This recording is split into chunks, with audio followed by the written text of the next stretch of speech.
Hey, Monster fans, we're at the Long Beach High Performance Swap Meet. This is the place where your average Joe comes to buy a vintage vehicle.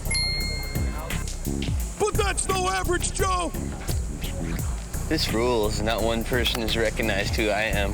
This is what it comes down to getting a deal on a car. Yo. Because everybody's gonna know it's Jesse James.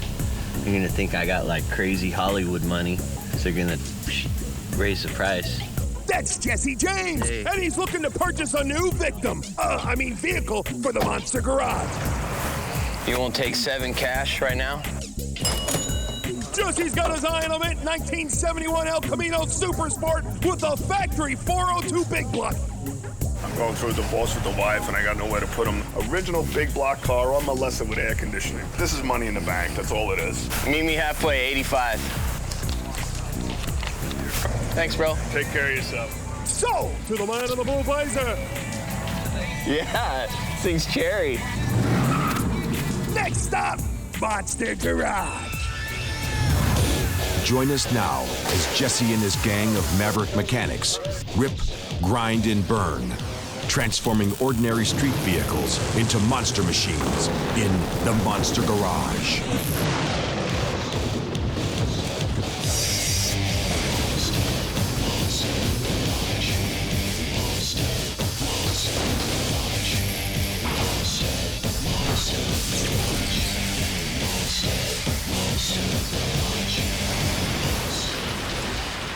The challenge, chop up a rare 1971 Chevy El Camino Supersport and build an indestructible figure-8 race car. In figure-8 racing, the track is shaped like the number 8. Drivers must negotiate a hairy mid-course intersection with no traffic controls. Other than the racer's own courage, the only objective is not to crash. The rules.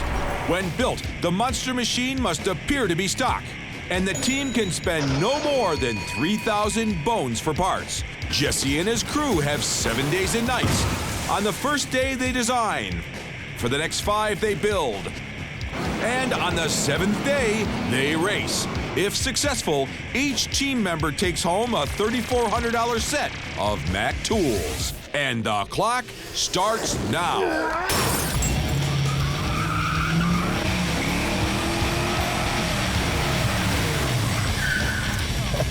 That was a little close. Oh.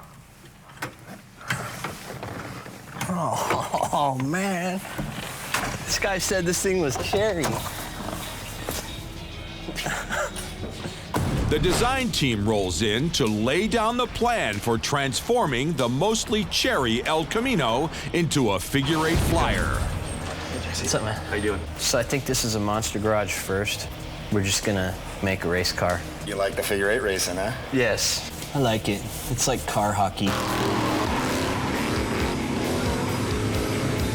Long before team leader Jesse James ever rode a chopper, he would ride his BMX bike to the racetrack to watch his idol, Roger Parsons, race the figure-8s. And it looked like Parsons is going to win his race. It was like there was no one else on the track. And everybody's like braking to like avoid him. He's just like, man, that guy's crazy. That's the way it should be. No stop signs and red lights. Billy Zeman has been a god of figure-8 racing for over 2 decades. Won like 8 championships, 35 main events in a row at 2 different tracks. Nothing like that figure-8 racing. Just an adrenaline rush all the way through your body. You're doing about 80, 85 through that intersection. That's the risk you take when you get out there in the car, but you could be hurt climbing out of bed in the morning. It's kind of like, you know, just ping pong balls ricocheting, except they weigh 4,000 pounds. Turning this black lacquer classic into a 4,000-pound war-ready ping pong ball, just waiting for the backhand smash, won't be simple. This is pretty complicated. It's not going to be easy. It's a big block, so you think that's heavy, so we might have to set the motor back a little bit. Yeah, get the motor back as far as you can, put the cage back as far as you can, get the rear percentage better, because with that big block hanging out front, you got extra 500 pounds. We'll probably have to gut the bed, gut the interior, move the driver back. I was thinking about putting a battery box in the back end, too. For Leadfoot racer Hot Rod Proctor, figure-8 racing is all in the family. My dad's an old race car driver. He ran figure-8s for several years. And then I have an older brother that's past champion, figure-8 champion. So then I came along. I started racing when I was about 18. Then my little sister wanted to try it, so I threw her in the figure-8 car. She beat the best of them. So yeah, it all started with Dad, and it's all the way down to little sister now. There's no banking, so the turns are basically flat. Yeah, it's like running through the parking lot. You know, aside from handling and putting adjustable A-arms so we can adjust the camber and stuff like that, and load the springs, I think it's just got to be able to win the battle of attrition. It's going to need a full cage. It's got to have a 4 bars on the driver's side, right? Yeah. Got to have Nerf bars and stuff on the sides. This car was made to have 7-inch tires, and you're going to be putting a 10-inch tire on there. It's definitely... Oh, damn. I guess that means we're going to have to cut out the wheel wells. And what do you figure the horsepower is? Maybe 400? So we need to put a good carb and a good manifold and maybe get 450 or 500 out of it. Good headers. We have to look under it, see if it's got clip-in axles or bolt-in axles. That's a safety thing there, them clip-in axles. Yeah, so you don't go around the corner and the axle Next thing you know, there goes your wheel, yeah. Billy and Hot Rod will help Jesse build the car. But on the 7th day, they'll also be racing against him.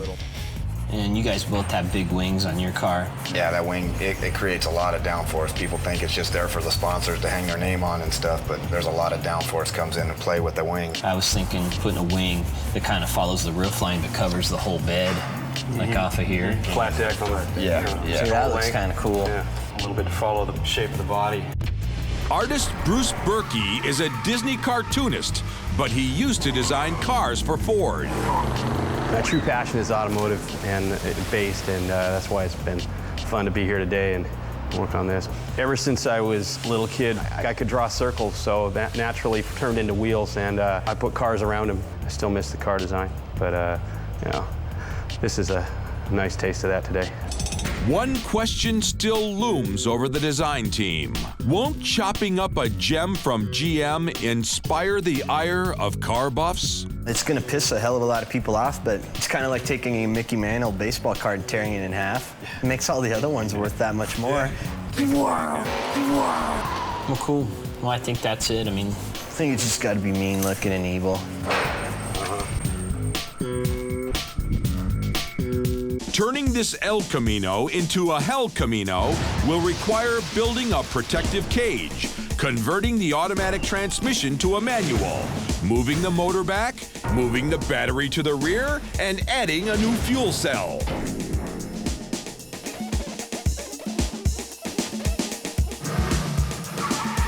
Day 2 arrives with a furnace blast of summer heat and brings with it a 6-man demolition team ready to knock the mint right out of this Camino. James Cowboy Holland is a demolition derby driver and prop fabricator from Los Angeles, California. Jeremy Stetz is a pipe welder from Carlisle, Pennsylvania. Scott Burson is a figure-8 race car builder from San Bernardino. Mark Nelson is a bike builder and the manager of West Coast Choppers. Hot Rod Proctor. And Billy Zeman, a.k.a. Barefoot Billy, stay for the build.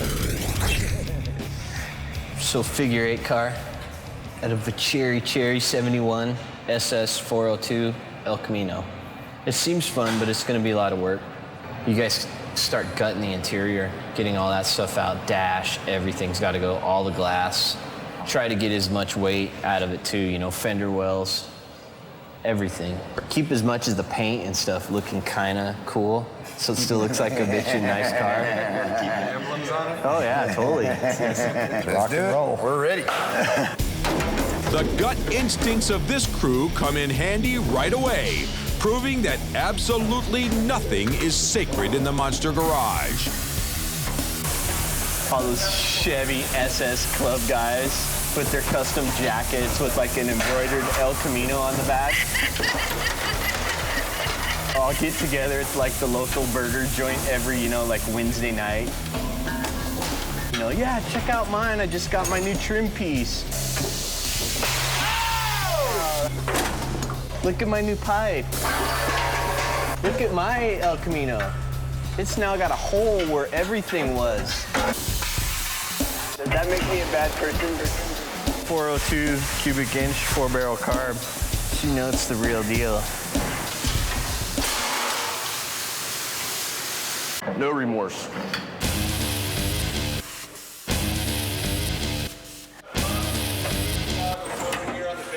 Obviously, it's not no shoes, no shirt, no figure-8 car. But no one can figure out how Barefoot Billy got his name. Billy looks like that one little kid on the block that's always dirty. Never really liked to wear shoes, and then when I went to school and stuff, I get kicked out for not bringing shoes to school. A real good friend of mine out there at the races, Earl Stubbs, he came up with the name Barefoot Billy and just been there ever since. Everything must go. The steering column, the dash, and some spare wiring. Violence is the name of my game. Even the truck bed hits the floor of the Monster Garage. They dismember the El Camino from the front end to the rear. With the El Camino gutted and the motor pulled out, the team is feeling optimistic. Nah, we got plenty of time. We got plenty of time. It's only a race car. Of course, I've seen this before on Monster Garage where they said they had plenty of time and they ran out. I can build them from the ground up, chassis, bodies, motors. Race driver Scott Burson learned to wrench on cars out of a need for speed. I had to. When I wanted to race, that was the only way I could afford to do it, was build my own, so I had to learn. And that's what I did. I've always thought figure-8 guys are crazy. Intersections are for street driving, I think, not racing.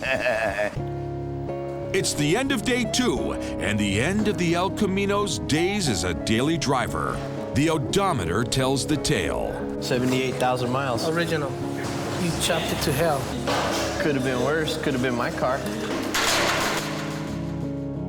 Well, I don't think we're going to get invited to the Chevy picnic. They never made nothing too good for us to cut up. That's right. We got this thing gutted as far as we can, yeah. All right, cool. Good job today, guys. Awesome. All right. It took more than 30 years of tender love and care to preserve this El Camino, and only one day for this team to trash it. With only an empty shell left in the place of this team's conscience, they are done for the day. Monster Garage Factoid. From 1959 to 1988, GM produced over 976,000 El Caminos, enough to fill the driveways of every man, woman, and child in Detroit.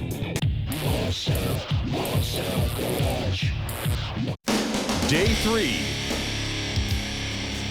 It's time for this team to fill the hollow void they left on the chopping block yesterday.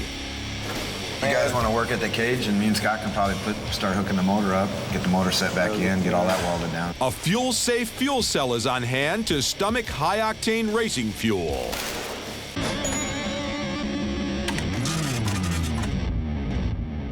I don't know how low I can go with it. You can go as low as you want. The lower the weight, the better. All the weight's gonna be over the rear end.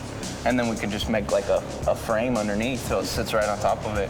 Mark and Jeremy fab the fuel cell frame first, so they know their cage will clear it. Someone in the Monster Garage legal department caught a whiff of Barefoot Billy's perverse podiatry, and it's got the attorney's legal briefs in a bunch. What? Mike wants to talk to you. The lawyers have put their foot down and are stepping on Billy's toes. He'll have to wear shoes for the build or sign an insurance waiver. Stupid lawyers. The resourceful Jeremy has a solution. Toes are covered. Not to sweat in the Monster Garage, right? We're legal. Not to sweat. A generous crew member donates his jogging shoes for the greater good. I guess that's how they work. The newly booted Billy gets his feet wet cleaning up the car's fabulous 402. In the oil pan, it's actually pretty clean, but up here in the valve covers, you got a lot of sludge and stuff. Don't really want to mess with too much of that stuff because you start messing with it, then it drops in the pan and clogs the oil pump and stuff. Then you know what happens when you get oil pressure. Without building the whole thing, it's better to just not disturb the stuff at all. The safety inspector has come and gone, and so have Billy's shoes. Thank you.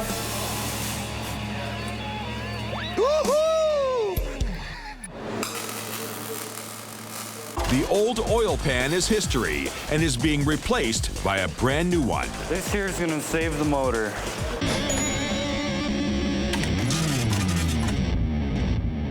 In figure-8 racing, G-force turns can throw oil to one side of the engine block, stopping the flow to the other side. The new racing oil pan sports two trapdoor baffles that keep the pump pickup submerged and sending a constant flow to the entire motor. Hey, you need cleaner hands to work on this motor.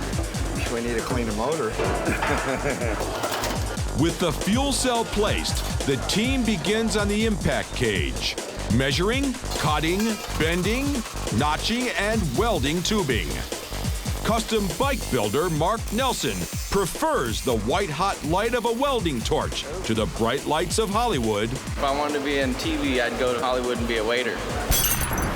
Mark Nelson is one of Jesse's lieutenants at West Coast Choppers.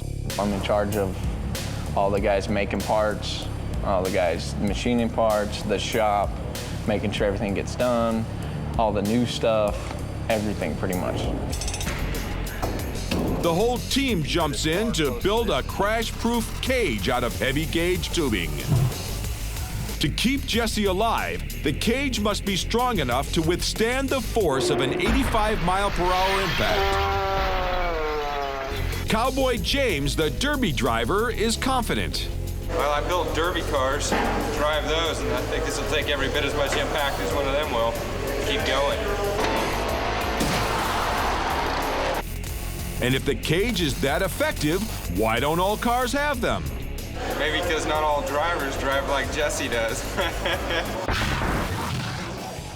James Cowboy Holland felt what is known in the trade as builder's remorse over tearing apart a rare and pristine El Camino. When I first walked in and took a look at the car, I have to say that I felt like I'd really like to keep that one for myself. I think one of the lessons I may have learned from this is if there's something beautiful you see in life and you can't have it, you might as well kill it.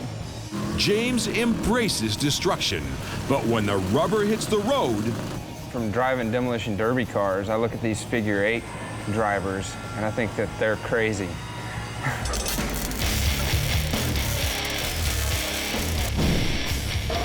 The cage is coming along nicely. Now it's time to begin making a sheet metal firewall to protect Jesse in case of a gas tank explosion. I can just close all this in and close it off, and I'm done with it. Yeah, just tack all the way down. You won't be able to have a rear view mirror, but... For what? You don't need to know who's behind you. Mark fabricates the rear firewall to protect Jesse's back. Rod removes the wheel hubs so larger lugs can be installed. Bigger bolts will help keep the wheels on their wagon. Jeremy welds the spider gears in the rear differential. All right, this is your ring gear for your ring and pinion. Pinion's in there. These are your spider gears. You got 4 spider gears. You just weld them here and here. And that makes both axles turn the same time. Gives you positive traction constantly. You got 2 wheels turning as compared to just 1 wheel turning. New coil springs arrive, but they've got a little too much in the diameter department. But for every problem in the Monster Garage, there's a solution. It's only 5-inch in here, so we're just gonna trim out the A-arm and replate it for the 5.5-inch spring. The modified control arm will accommodate the big spring just fine. Rod presses fresh bushings into the modified control arms and rebuilds the suspension. Help jack that up to it. But he runs into another problem. We're trying to install the shocks, and this is too fat to fit under the lower control arm. I guess you could trim it out to the side. So now what we're going to do is we're going to trim the lower control arm some more to make this work.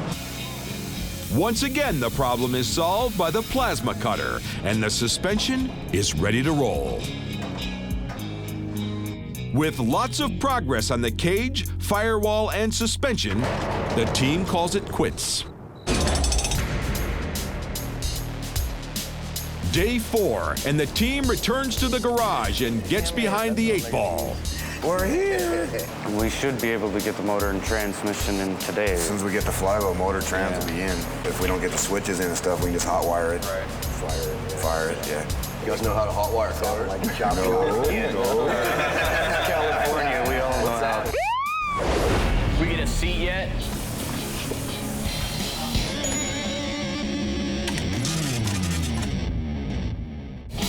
Jesse settles into the new seat, and the crew fusses about him like royal dressers, tailoring the pedals and steering to His Highness.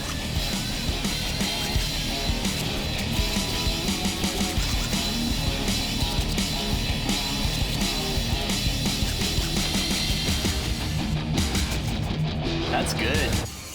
Pleased with the fit, Jesse starts heliarching the steering rod to the new specs.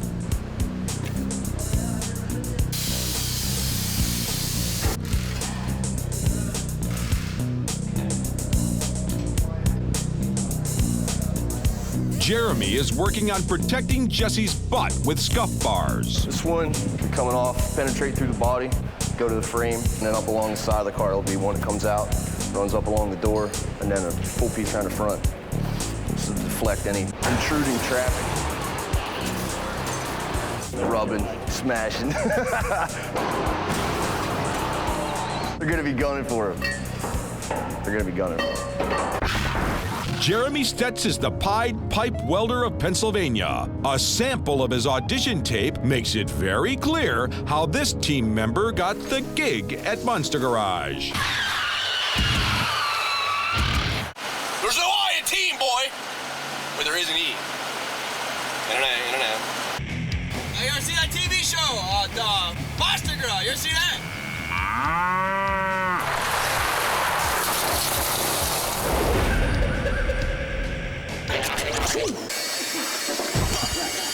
To install Jeremy's scuff bars means drilling through the precious doors and rear quarter panels of the El Camino. Nah, I don't give a damn. Actually, I hate El Camino, to tell you the truth. I like these. I built a couple.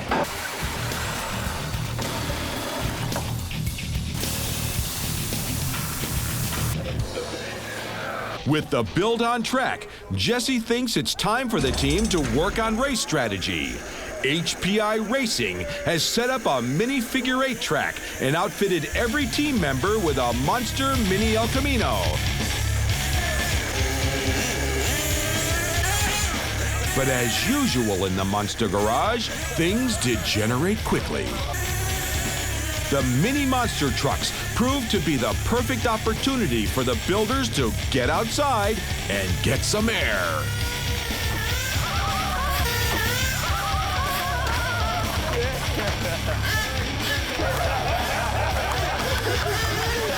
Back in the garage, Scott and Billy collect all the components that they'll need to assemble and install the power plant. First, they mount the flywheel and clutch.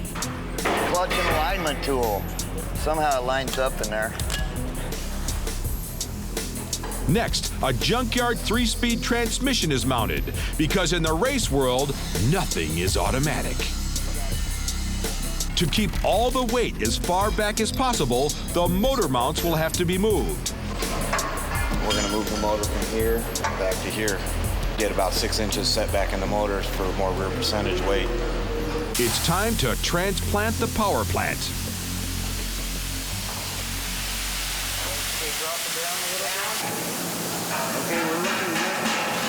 Sorry, guys. With the motor and tranny in, Scott checks to see if the stock drive shaft is the right length. Yeah, we're gonna have to have one cut. This one's too short. The next addition will be a set of Doug Thorley chrome headers.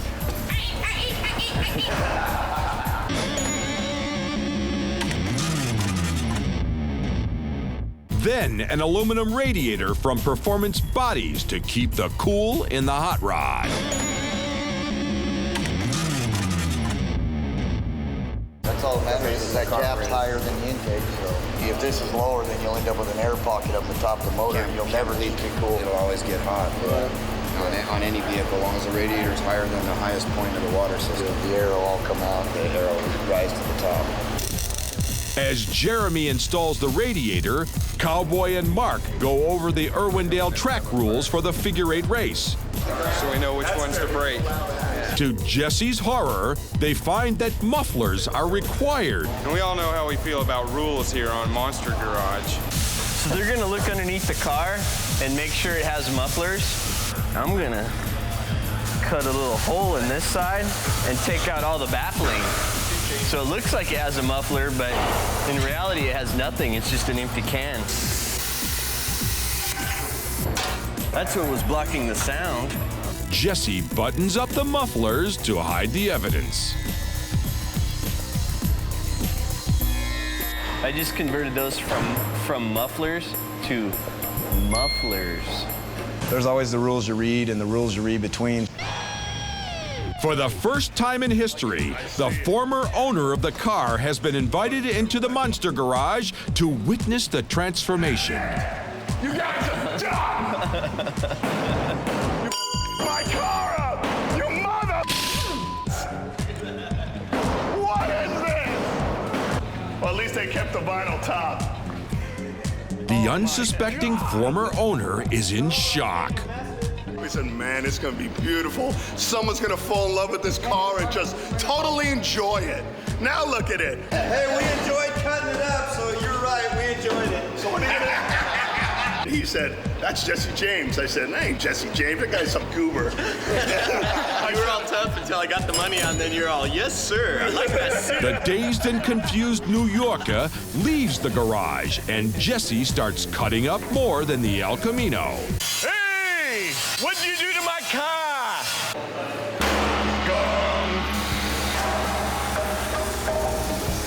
Jesse mounts his mock muzzles on the monster. And once he's finished, the sweatshop is shut down, and day 4 is in the can. Monster Garage factoid. There are 38 figure-8 tracks in the United States, and mathematicians recognize only 38 perfect numbers. 8 is not one of them.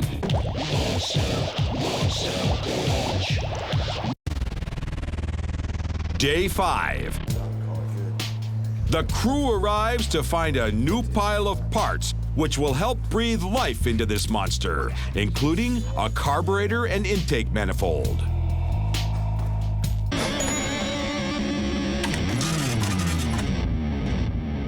Rod rolls in with a new set of wheels. 4-wheel parts gave him a homey price for these chromies. Those will work.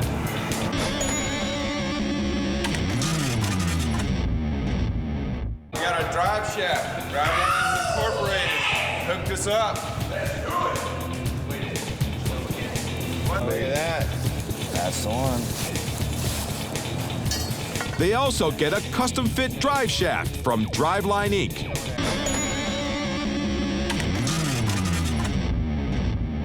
While this parade of parts will promote progress, it also proves to be pricey, perhaps a little too pricey. I was just informed we have a small problem. What's that? We're $500 over budget. So we gotta come up with some way to erase our deficit. We can fit Billy out on the corner. Well, that's gonna get us about $250. Well, let's sell some parts then. That's what I'm thinking. Wheels, tires, steering column. Hell, there's rally wheels and tires on those speed. Yeah. Close to $500 for a good set of rally wheels. The steering columns go for a couple $100. Columns, there's a good. The seat, bench seat. Yeah, there should be a $500 worth of parts there. Yeah, I know. All those free RC trucks that we got yesterday. $100 a piece. You should be beat up for that. Hey, mine's broke anyway, man. That's what I mean. Sell yours. Selling the remote control race cars is not an option. Bad call, Jeremy. Humanity. Per the race requirements, Billy will paint the drive shaft white. They have to be white for if it's laying on the track, it's more visible and stuff.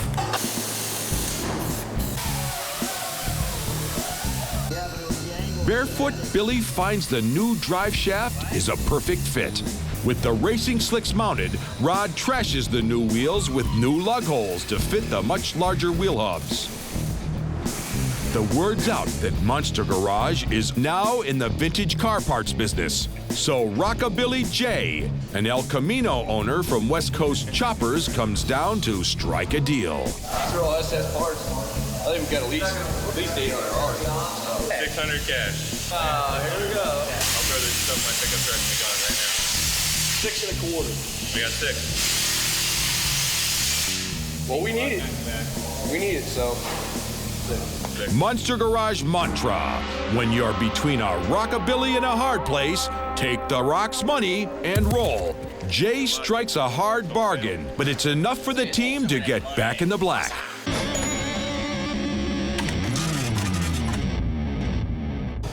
So Jay carts off his booty. Scott installs the intake manifold. Because of the G-forces exerted in the curves of a figure-8 race, Jeremy must make a special breather mechanism that will keep oil from being forced out the valve covers. In the corners, they're pulling so many G-forces, it just sucks the oil right out of the valve covers. You gotta have good breathers, otherwise it blows out every orifice in the block. Scott and Barefoot Billy add the final touches to the motor, and Jeremy has the radiator locked in place. It'll stay on there even if Jesse James is driving it. Jesse James and Barefoot Billy, you pick your tick. Or pick your tick. Pick your... Take your pick? That's it. Jesse starts on the airfoil wing, which will be mounted on the rear of the El Camino. He anneals some aluminum to make it more pliable. The sheet is folded and then test fit so that Jesse can design the fins that will be attached to the side of the wing.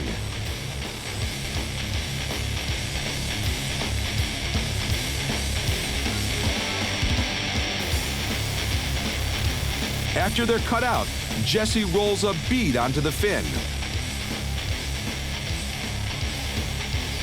While this adds a nice aesthetic touch, the real purpose is pure function. Putting some beads in it makes it stronger. See that?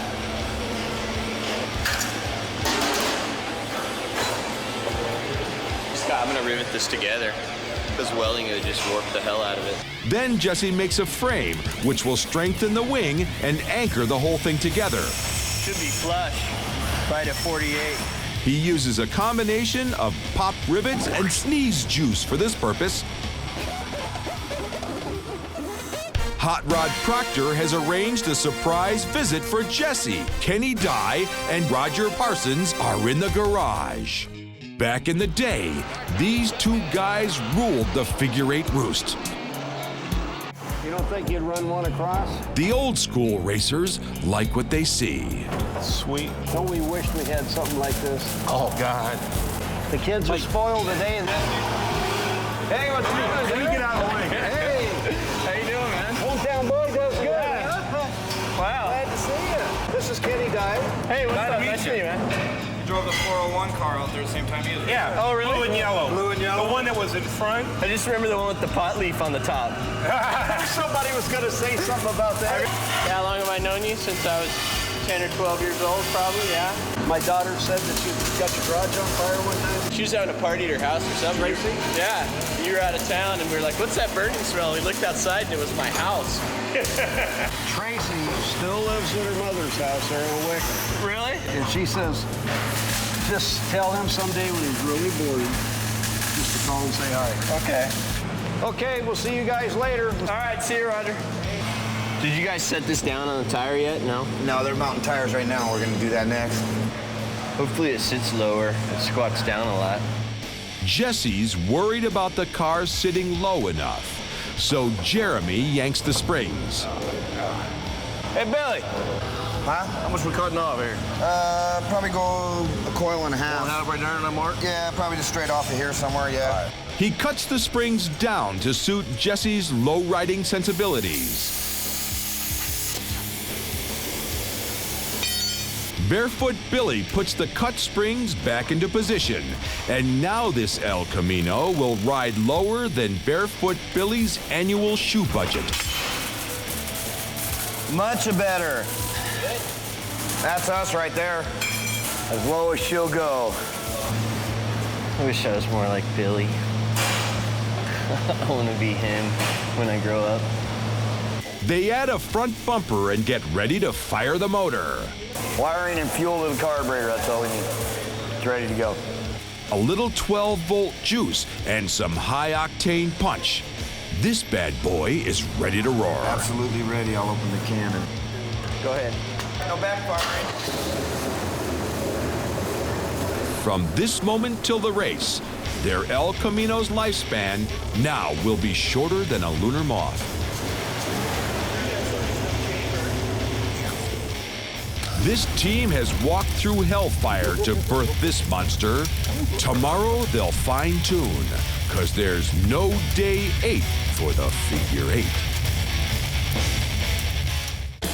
Coming up, an intersection with no stoplights and an 85-mile-per-hour speed limit. Jesse's got a date to tempt fate on the Figure-8.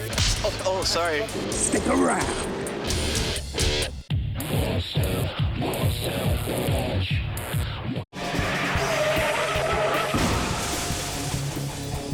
Day 6, the rambunctious crew rambles in to finish what they started. After firing the motor yesterday, what could be left to do? I got a list right here on the dash. Finish all the sheet metal inside, put the gas pedal on, fuel line, seat belts, the windshield, gauges, door bars. There's all kinds of other stuff, but that's just like the big stuff. To whittle down the list, the crew attacks the El Camino.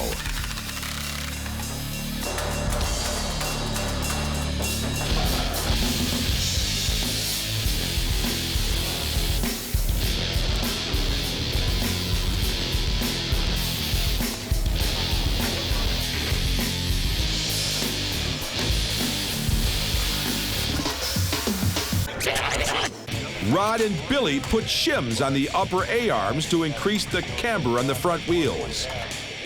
In a turn, tires tend to roll to the side, reducing the amount of rubber contacting the asphalt, which in turn produces less traction. The increased camber compensates for this to maintain a full flat contact in the corners. Yeah, race car is never done. No matter when you think it's ready, you get to the racetrack, you're still working on it. It's just never ready.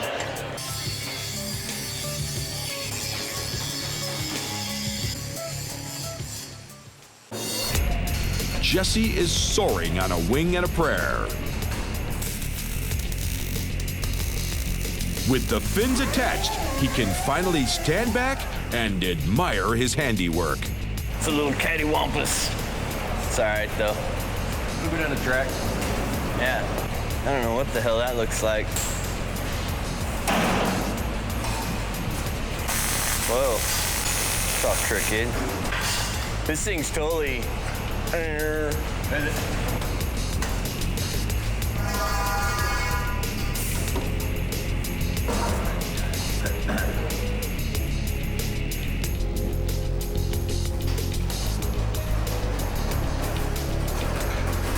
want to know what I really think? I think it looks like straight edges out. I don't know. I don't like it. Maybe you just cut the whole thing off and don't run a wing. It looks like fairy wings that are gonna go like this when we drive. I got the perfect. They don't look right. Look. Jesse makes an executive decision. Instead of modifying the car, he'll modify the design.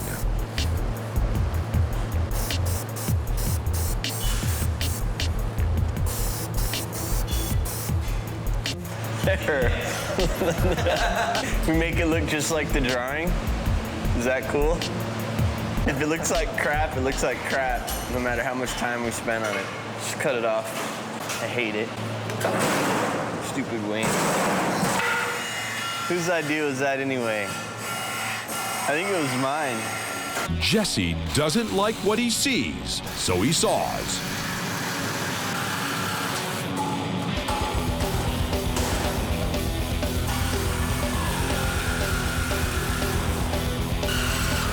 We'll never ever put something on anything and justify the time spent. I don't care if it took 3 years to make it. If it looks like crap, it looks like crap. That's it.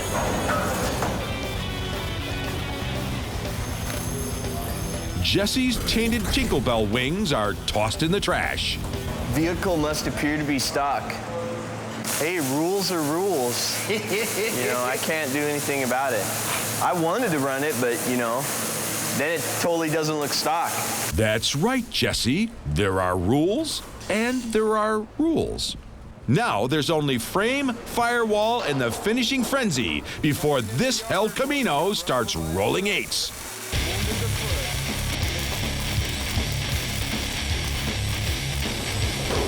To lighten the load on this speedy SS, the hood needs to be stripped of everything but its skin.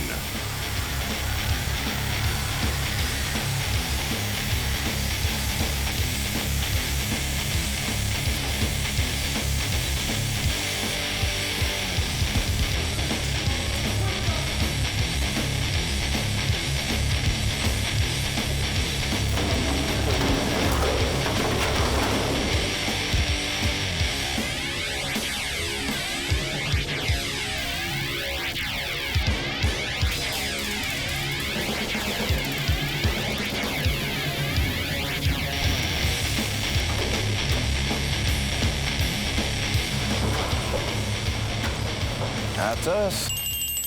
Monster Garage. Racing isn't about being lightning fast. Running on a high-octane high, Jesse slithers into the seat, ready to train his new beast.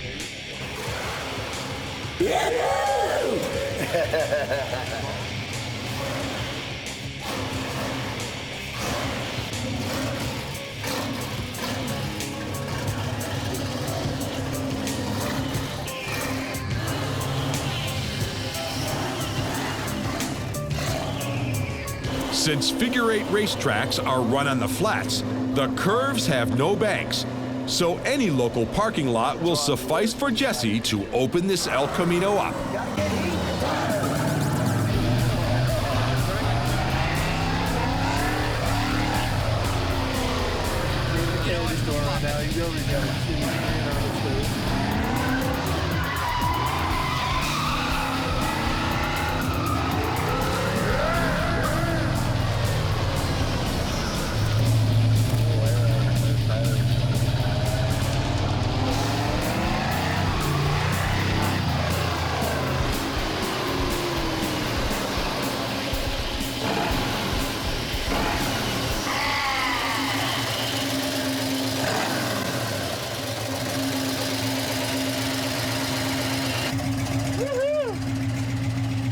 I like it.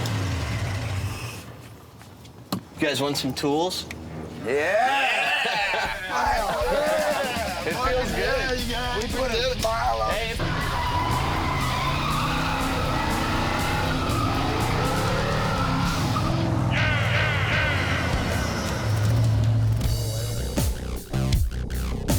What's up, Billy? Yeah. Jeremy, James. Good job, guys. Mac Tools, Monster Garage CDs. That was a good build. Just workers, no experts. Oh, yeah. Good job. A quick touch-up on the paint, and the Dark Horse becomes a blank canvas for Master Pinstriper Pete Finland.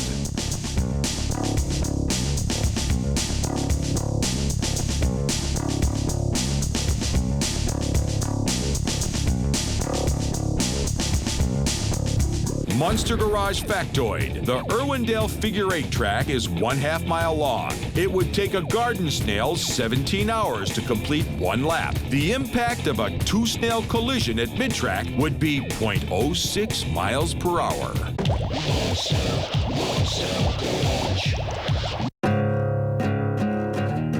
Hey, Monster fans, Big Swag here along with my good buddy, Frankie Whiteside. How's it going, Frank? Great, Swag. We're back at Irwindale Speedway waiting for a brand new monster, the El Camino, to strut its stuff in the Figure-8 race. Jesse's getting ready to put some serious hurt on his competition. He looks focused. He looks cool. Got my 50 Cent shirt on. He looks angry. Oh, sorry. Could it be Figure-8? It's not hate. I just feel better if their cars are smashed and mine's not. Jesse's gonna be racing against his builder buddy, Barefoot Billy. And Billy came here to be #1 in the Figure-8. There's no second place. Can't win, why be here? The sun is setting over Irwindale, and the fans are going ape shiznitty, because they know it's almost showtime. Check it out, Swag. Jesse's buckling up for safety. He's strapping on a 402 big block, baby.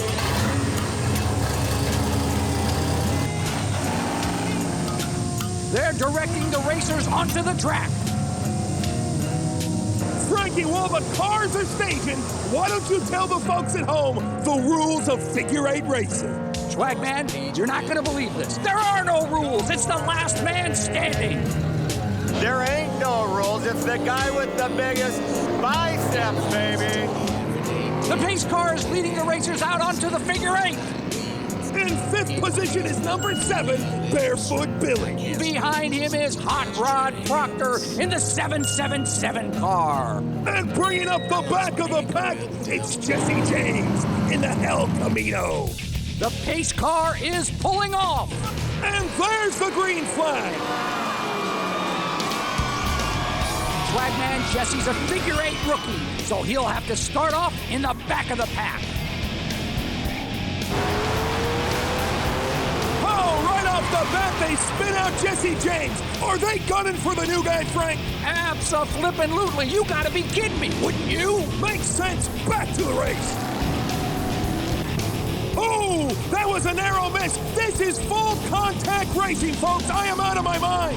The number 777 car is knocking people over like pinballs.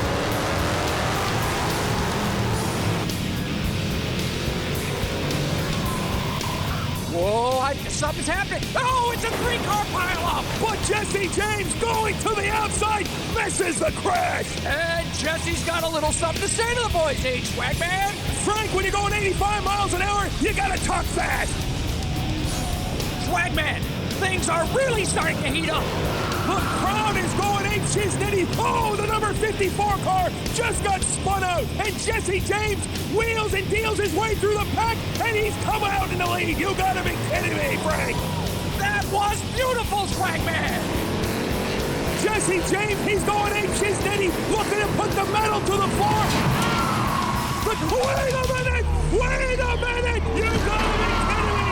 Jesse James just T-boned another opponent's car! Look at the replay! Swagman, he has got to be hurt! That was unbelievable! Who was that masked racer? He just hit Frank! I can't see! Wait a minute! It's one of the builders! Barefoot Billy! You gotta be kidding me! Jesse James took out one of his own builders!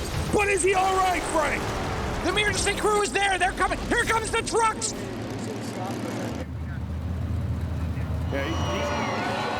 And there's Jesse James! He's all right, folks! Look at the crowd! They're giving him the Monster Garage salute! We love you! It's all right! And Jesse James, look at the trademark smile! I saw it coming. I could totally see it. I'm like, man, that's gonna hit. My mind said, slow down, you're gonna hit him. And my foot said, you go! Look at the damage! This is a tribute to the Monster Garage team. They protected their captain from horrendous carnage. I knew it was you, too. Thanks, Jesse. Things to do list, Ram Billy. Check. Things to do, train rookie. Oh, Monster team humped, and Jesse James took his lumps. But there's no time for the agony of defeat. There's metal to burn, sparks to fly. The next Monster Garage challenge is just around the bend. Monster Garage. Monster Garage. Monster Garage. Monster Garage. Monster